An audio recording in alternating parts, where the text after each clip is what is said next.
ఈరోజు మనం మన డిజిటల్ ప్రపంచాన్ని నడిపిస్తున్న ఓ అదృశ్య శక్తి గురించి మాట్లాడుకుందాం. అదే డిస్ట్రిబ్యూటెడ్ సిస్టమ్స్.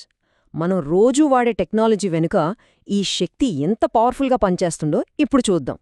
సరే, ఒక సింపుల్ ప్రశ్నతో స్టార్ట్ చేద్దాం. గూగుల్లో మనం ఏదైనా సెర్చ్ చేసినప్పుడు కళ్ళు మూసి తెరిచేలోపు రిజల్ట్స్ వచ్చేస్తాయి కదా. అసలింత పెద్ద ఇంటర్నెట్ను అంత స్పీడ్గా వెతకడం ఎలా సాధ్యం? ఎప్పుడైనా ఆలోచించారా? దానికి సమాధానం నిజానికి చాలా సింపుల్. గూగుల్ అలా చెయ్యలేదు. కనీసం ఒక్క కంప్యూటర్తో అయితే అది అసాధ్యం. ఈ రోజుల్లో మనం డీల్ చేస్తున్న పెద్ద పెద్ద ప్రాబ్లమ్స్ను సాల్వ్ చేయడానికి ఒక్క కంప్యూటర్ పవర్ అస్సలు సరిపోదు. మరి దీనికి సొల్యూషన్ ఏంటి? ఇక్కడే మన కథలోకి అసలైన హీరో ఎంట్రీ ఇస్తాడు. అదే డిస్ట్రిబ్యూటెడ్ కంప్యూటింగ్. సింపుల్గా చెప్పాలంటే ఇది కంప్యూటర్ల టీం వర్క్ అన్నమాట. అంటే దీని అర్థమేంటంటే చాలా కంప్యూటర్లు ఒక నెట్వర్క్ ద్వారా కనెక్ట్ అయి ఒక్క కంప్యూటర్ ఒంటరిగా చేయలేని ఒక పెద్ద పనిని అందరూ కలిసి పూర్తి చేస్తాయి. ప్రతి కంప్యూటర్ ఆ పనిలో ఒక చిన్న ముక్క తీసుకుని పూర్తి చేస్తుందన్నమాట. ఇక్కడ చూస్తున్న ఈ వేర్వేరు కంప్యూటర్లనే నోడ్స్ అని పిలుస్తారు. ఇవన్నీ ఒకదాంతో ఒకటి మాట్లాడుకుంటూ ఒకే ఒక పెద్ద చాలా పవర్ఫుల్ సిస్టంలా పనిచేస్తాయి. చూడ్డానికి వేర్వేరుగా ఉన్నా వాటి గోల్ మాత్రం ఒక్కటే. ఇంకా సింపుల్గా అర్థం చేసుకోవాలా? సరే, ఓ పెద్ద లెక్కను ఒక్కరే గంటల తరబడి చేస్తున్నారనుకోండి. దాని బదులు అదే లెక్కను నలుగురు ఫ్రెండ్స్కి పంచిస్తే పని చాలా ఫాస్ట్గా అయిపోతుంది కదా. డిస్ట్రిబ్యూటెడ్ కంప్యూటింగ్ కూడా సరిగ్గా ఇలాగే పనిచేస్తుంది. ఈ పద్ధతి వల్ల కొన్ని సూపర్ పవర్స్ వస్తాయి. మొదటిది స్కేలబిలిటీ. అంటే పని పెరిగితే సింపుల్గా మరిన్ని కంప్యూటర్లను యాడ్ చేసుకోవచ్చు. రెండోది లభ్యత. అంటే ఒక కంప్యూటర్ ఫెయిలైనా సిస్టమ్ ఆగదు, పని చేస్తూనే ఉంటుంది.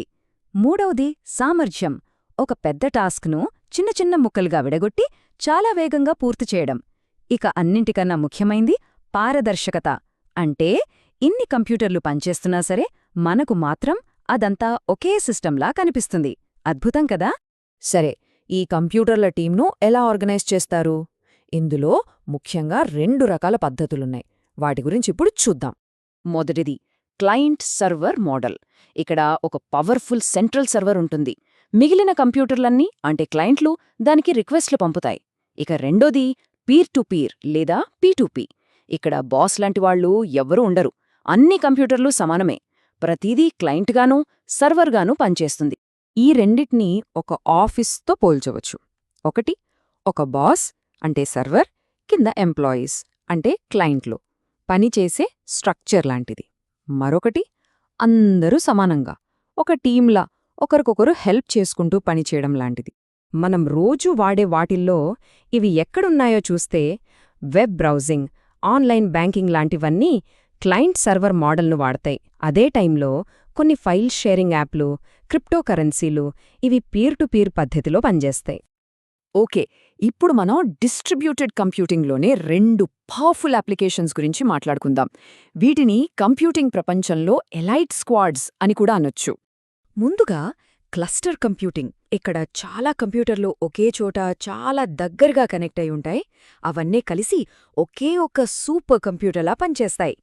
ఇదొక tight net high speed team లాంటిది. ఈ స్ట్రక్చర్లో ఒక ఫ్రంట్ ఎండ్ నోడ్ ఉంటుంది. ఇది బయట నుంచి వచ్చే పనుల్ని తీసుకుని వాటిని మిగతా వర్కర్ నోడ్స్కి పంచుతుంది. ఈ నోడ్స్ అన్నీ హై స్పీడ్ నెట్వర్క్తో కనెక్ట్ అయి ఉంటాయి. అందుకే ఇది చాలా చాలా ఫాస్ట్గా పనిచేస్తుంది. Next grid computing. ఇది దానికి చాలా డిఫరెంట్. ఇక్కడ ప్రపంచవ్యాప్తంగా ఉన్న వేర్వేరు కంప్యూటర్లు ఇంటర్నెట్ ద్వారా కనెక్ట్ అయ్యి ఒకే లక్ష్యం కోసం పనిచేస్తాయి. ఇది ఒక రకంగా వాలంటీర్ వర్క్ లాంటిదన్నమాట. అందరూ వాళ్ల కంప్యూటింగ్ పవర్ను డొనేట్ చేస్తారు. చూడండి, ఇక్కడ సూపర్ కంప్యూటర్లు, నార్మల్ పీసీలు, ల్యాప్టాప్లు ఇలా ప్రపంచం నలుమూలల నుంచి రకరకాల కంప్యూటర్లన్నీ కలిసి ఒక వర్చువల్ సూపర్ కంప్యూటర్ను క్రియేట్ చేస్తాయి. సో రెండిటి మధ్య మెయిన్ డిఫరెన్స్ ఏంటి? క్లస్టర్ అంటే ఒకే చోట ఒకే రకమైన కంప్యూటర్లతో పటిష్టంగా ఉంటుంది. వాతావరణాన్ని అంచనా వేయడం దీనికి మంచి ఉదాహరణ. గ్రిడ్ ఏమో ప్రపంచవ్యాప్తంగా వేరువేరే కంప్యూటర్లతో వదులుగా కనెక్ట్ అయి ఉంటుంది. ఏలియన్ సిగ్నల్స్ కోసం వెతికే సిటీ అట్ హోమ్ ప్రాజెక్టు దీనికి పర్ఫెక్ట్ ఎగ్జాంపుల్. మన ప్రయాణంలో చివరి దశకు వచ్చేశాం. డిస్ట్రిబ్యూటెడ్ సిస్టమ్స్ యొక్క నెక్స్ట్ లెవెల్ ఏంటంటే ఈ టెక్నాలజీ మన కంటికే కనబడకుండా మన లైఫ్లో ఒక భాగమైపోవడం. దాన్ని యూబిక్విటస్ కంప్యూటింగ్ అంటారు. అంటే కంప్యూటర్లు ప్రతిచోటా ఉండటం. మన చుట్టూ ఉన్న రోజువారీ వస్తువుల్లోనే ఇవి కలిసిపోయి మనం డైరెక్ట్గా కంట్రోల్ చేయకుండానే స్మార్ట్గా పనిచేస్తాయి. ఇక్కడ కంప్యూటర్ అనే ఒక డివైస్ కనిపించదు. ఈ ఐడియా ప్రకారం కంప్యూటింగ్ సర్వీసులు మన జీవితంలో ఒక భాగంలా అల్లుకుపోతాయన్నమాట. ఇది కేవలం కంప్యూటర్ల గురించి కాదు, మన చుట్టూ ఉన్న స్మార్ట్ డివైజుల నెట్వర్క్ అంతటి గురించి. నిజం చెప్పాలంటే ఈ ఫ్యూచర్ ఇప్పటికీ మనతో ఉంది. మన హెల్త్ డేటాను ట్రాక్ చేసే స్మార్ట్ వాచ్లు, మన మాట వినే అలెక్సా లేదా గూగుల్ అసిస్టెంట్, ఫ్రిడ్జ్లో పాలైపోతే మనకు చెప్పే స్మార్ట్ రిఫ్రిజిరేటర్లు, ట్రాఫిక్ను తగ్గించే స్మార్ట్ సిగ్నల్స్, ఇవన్నీ యూబిక్విటస్ కంప్యూటింగ్కు కొన్ని ఉదాహరణలు మాత్రమే. చూశారుగా, ఒక్క కంప్యూటర్ చెయ్యలేని పనుల దగ్గర మొదలుపెట్టి మనకు తెలియకుండానే మన జీవితంలో భాగమైపోయిన టెక్నాలజీ దాకా వచ్చాం.